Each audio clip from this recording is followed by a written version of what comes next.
Okay, we're going to talk about the top crane.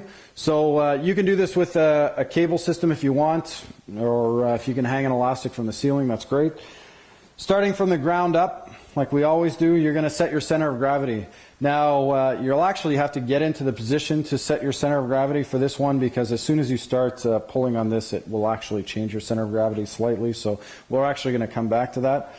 But talking about position, before we start doing it, we're going to do neutral spine. So you're going to arch your back, and then so you feel that compression. Then you're going to back off a little bit so you don't feel it.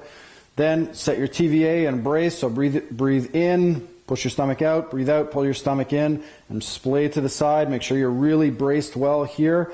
You know, you don't need to do that breathing mechanism if you've been doing it long enough. For a lot of people like myself, I can just sort of brace and you get used to it over time, so that's fine as well.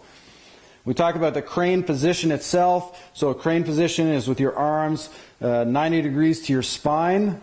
And now we can start talking about center of gravity. So once you have whatever resistance you're using in your hands, then you set your center of gravity, and you can set your feet.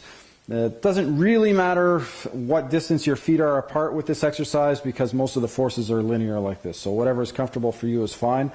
Once you get into the position, you have this, the resistance in your hands.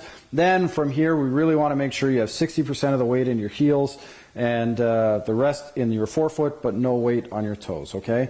Once the resistance starts getting really, really high, you're going to notice that 70–80% of the weight is now into your heels. Adjust your position if you have to lean forward, to adjust your position to have good center of gravity. Center of gravity is where everything happens, so just make sure that you are monitoring that on a regular basis.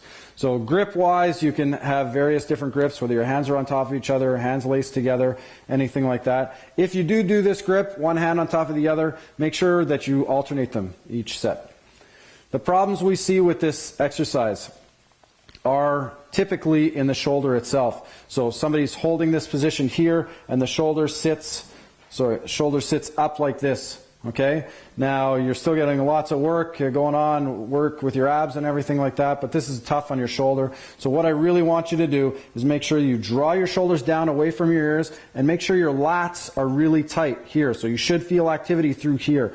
If you can't seem to correct that, one of the tricks that I use is really get yourself to bring your shoulders all the way up and then bring them back down, and you'll more easily feel this contraction and the movement. It'll be a little less foreign to you.